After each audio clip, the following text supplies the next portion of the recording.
নমস্কার, আমি কৃষ্ণেন্দু চক্রবর্তী। আমার আজকের আলোচনার বিষয় হলো জ্যোতিষাঙ্গিকে কোনো বিষয় নয়। বিষয়টি হচ্ছে, হেডিং দেওয়া যায় যে ব্রাহ্মণ্যবাদীদের দ্বারা দলিত সমাজ অত্যাচারিত। আজকাল খুব একটা কথার প্রচলন হয়েছে, দলিত সমাজ অত্যাচারিত, ব্রাহ্মণ্যবাদীদের দ্বারা অত্যাচারিত। এবং এই অত্যাচারের ফলে নাকি বহু নিম্নবর্ণের হিন্দু ধর্মান্তরিত হয়েছেন, বলা ভালো মুসলিম হয়েছেন, খ্রিস্টান হয়েছেন। সেই বহুকাল আগে থেকে হিন্দু সমাজ বা হিন্দু সংস্কৃতি নাকি ব্রাহ্মণ্যবাদী। আমরা একটু আদিকাল থেকে দেখি কি ব্যাপারটা ঘটেছে। শ্রুতি থেকে বেদ যখন লিপিবদ্ধ হয়, যিনি লিপিবদ্ধ করেন সেই ব্যাসদেব, তিনি ব্রাহ্মণ ছিলেন না। ব্রাহ্মণ যখন পৈতে ধারণ করেন, তাকে যে গায়ত্রী মন্ত্র জপ করতে হয় বা পাঠ করতে হয়, সেই গায়ত্রী মন্ত্রের যিনি স্রষ্টা মহর্ষি বিশ্বামিত্র ব্রাহ্মণ ছিলেন না। দেবতারা যাঁর সাহায্যে স্বর্গ পুনরুদ্ধার করেছিলেন এবং যাঁর আত্মত্যাগ জগতে স্মরণীয়, সেই দধীচি মুনি শূদ্র ছিলেন, ব্রাহ্মণ ছিলেন না।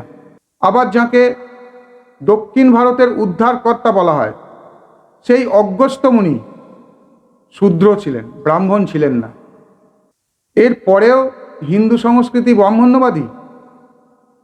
ত্রেতা যুগে রচিত রামায়ণ যিনি রচনা করলেন, মহর্ষি বাল্মীকি, ব্রাহ্মণ ছিলেন না। আজও দেখুন উত্তরপ্রদেশের বাল্মীকি যারা, তারা এসসি। রামায়ণের সব থেকে শ্রদ্ধায় চরিত্র রাম ক্ষত্রিয় ছিলেন, ব্রাহ্মণ নয়। শ্রীরামের যুদ্ধ যার বিরুদ্ধে, তিনি রাবণ, রাবণ ব্রাহ্মণ ছিলেন। এর পরেও হিন্দু সংস্কৃতি ব্রাহ্মণ্যবাদী। মহাভারতে 3 নীতির যুদ্ধ হয়েছে: ধর্মনীতি, রাজনীতি এবং কূটনীতি। ধর্মনীতি যিনি ধারণ করে আছেন তিনি শ্রীকৃষ্ণ। রাজনীতি যিনি ধারণ করেছিলেন তিনি মহামতি বিদুর। আর কূটনীতির ধারক শকুনি। ভারতীয় সভ্যতার প্রথম পূর্ণাঙ্গ প্রধানমন্ত্রী যাকে বলা হয়, সেই মহামতি বিদুর ব্রাহ্মণ ছিলেন না। মহাভারতের যুগে শ্রীকৃষ্ণের পর যিনি সবথেকে জ্ঞানী ব্যক্তি, সেই মহামতি বিদুর ছিলেন শূদ্র, ছিলেন দাসীপুত্র। এর পরেও হিন্দু সংস্কৃতি ব্রাহ্মণ্যবাদী। আরও দেখা যাক, প্রাচীন ভারতের সর্বশ্রেষ্ঠ 3 রাজবংশ, নন্দবংশ, মৌর্যবংশ এবং গুপ্তবংশ। নন্দবংশ শূদ্র, মৌর্যবংশ শূদ্র এবং গুপ্তবংশ বৈশ্য। এরা কেউ ব্রাহ্মণ ছিলেন না। এর পরেও যাঁদের রাজত্বের বিস্তৃতি প্রায় মোগলদের রাজত্বের ভূখণ্ডের সমান বিস্তৃতি ছিল, সেই পাল বংশও ব্রাহ্মণ ছিল না, এমনকি সেন বংশও ব্রাহ্মণ ছিল না। তাহলে কখন ব্রাহ্মণ্যবাদীরা অব্রাহ্মণদের ওপর অত্যাচার করেছিল বলতে পারেন? যখন প্রাচীন সব গল্পেই দেখা যায় দরিদ্র ব্রাহ্মণ ভিক্ষার ঝুলি নিয়ে প্রতিদিন ভিক্ষা করতে যাচ্ছেন, আর ঘরে ব্রাহ্মণ পত্নী পথ চেয়ে বসে আছেন, কখন ব্রাহ্মণ ফিরবেন ভিক্ষা নিয়ে, তারপর রান্না হবে। সেই ব্রাহ্মণগণ অত্যাচারী। আধুনিক যুগের ভারতের দিকপুরুষ যিনি ব্রাহ্মণ শ্রেষ্ঠ শ্রীরামকৃষ্ণের শিষ্য এবং যিনি রামকৃষ্ণ মঠ প্রতিষ্ঠা করেন, সেই স্বামী বিবেকানন্দ ব্রাহ্মণ ছিলেন না। ভারত সেবাশ্রম সংঘের প্রতিষ্ঠাতা প্রণবানন্দ মহারাজ ব্রাহ্মণ ছিলেন না। আজ সারা বিশ্বে শ্রীকৃষ্ণ নাম মাহাত্ম্য বিতরণ মন্দির প্রতিষ্ঠা হচ্ছে যে সংগঠনের মাধ্যমে, সেই ইস্কনের প্রতিষ্ঠাতা শ্রীল প্রভুপাদ ব্রাহ্মণ ছিলেন না। তাহলে বলতে পারেন কোথায় এই সংস্কৃতি ব্রাহ্মণ্যবাদী? হ্যাঁ, এরা সকলেই নিজ কর্মগুণে ব্রাহ্মণ শ্রেষ্ঠ, কর্ম দ্বারাই ব্রাহ্মণ।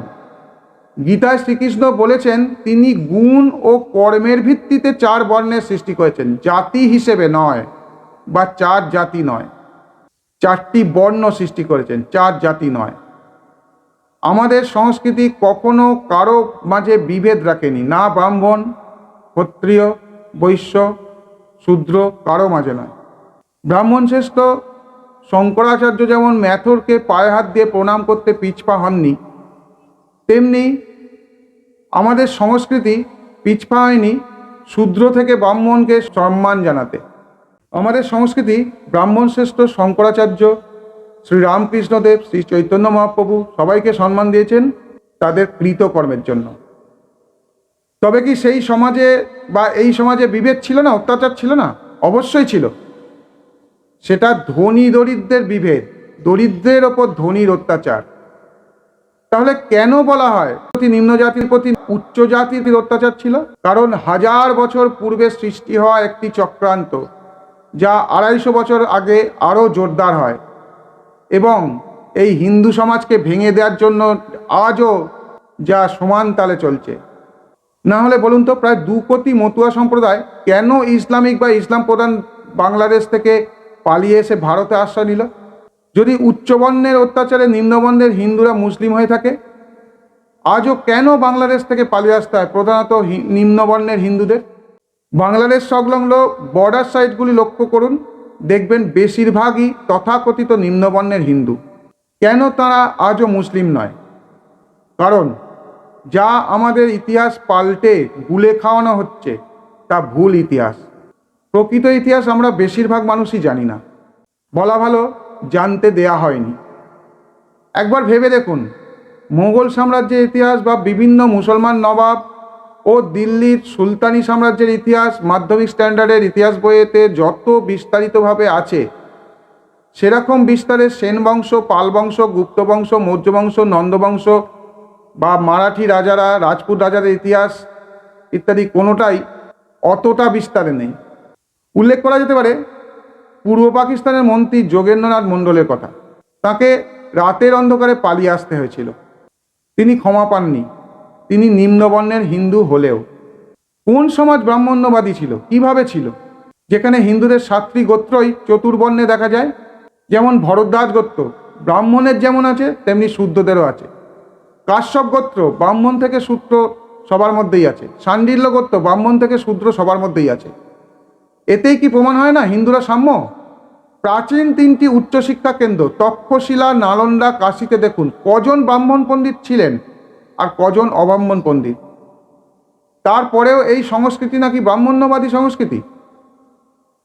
সর্বশেষ উদাহরণ দলিত সম্প্রদায়ের রামজি মালজি সাকপাল ও ভীমরায়ের 14তম তথা কনিষ্ঠ পুত্র ভীমরাও, যিনি পুত্ররূপে ভীমরাও আম্বেদকর নামে সারা পৃথিবীকে চিনিয়েছেন। তিনি ব্রাহ্মণ সম্প্রদায়ের মহাদেব আম্বেদকর। লক্ষ্য রাখুন, আম্বেদকর সারনামটি কিন্তু মারাঠি ব্রাহ্মণের সারনেম। আর যিনি বাবা সাহেব ডক্টর ভীমরাও রামজি আম্বেদকরকে উচ্চশিক্ষার জন্য বিদেশে পাঠিয়েছিলেন, তিনি বরোদার মহারাজা শাওয়াজি রাও, একজন ব্রাহ্মণ। হিন্দু সংস্কৃতিকে ভাঙতে যারা তখন থেকে আজ অবধি একইভাবে চক্রান্ত করে গেছেন, তাদেরকে উপযুক্ত জবাব দেওয়ার সময় এখনই।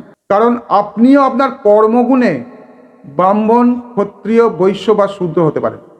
তাই আমাদের সবার এক সুরে বলতে হবে, ব্রাহ্মণ আমার ভাই, চণ্ডাল আমার ভাই। সবার শরীরে মানুষেরই রক্ত, সুতরাং সেখানে কোনো জাতিগত ভেদাভেদ চলে না। আমার আজকের আলোচনা এই পর্যন্তই। আলোচনা কেমন লাগলো কমেন্টে লিখে জানাবেন। আর এখনও যদি আপনি চ্যানেলটি সাবস্ক্রাইব না করে থাকেন, অবশ্যই চ্যানেলটি সাবস্ক্রাইব করবেন। আর অ্যাস্ট্রোলজি সংক্রান্ত বিষয় বা নানা এই ধরনের বিষয়, আধ্যাত্মিক বিষয় সম্বন্ধে আলোচনা শুনতে থাকুন। নমস্কার।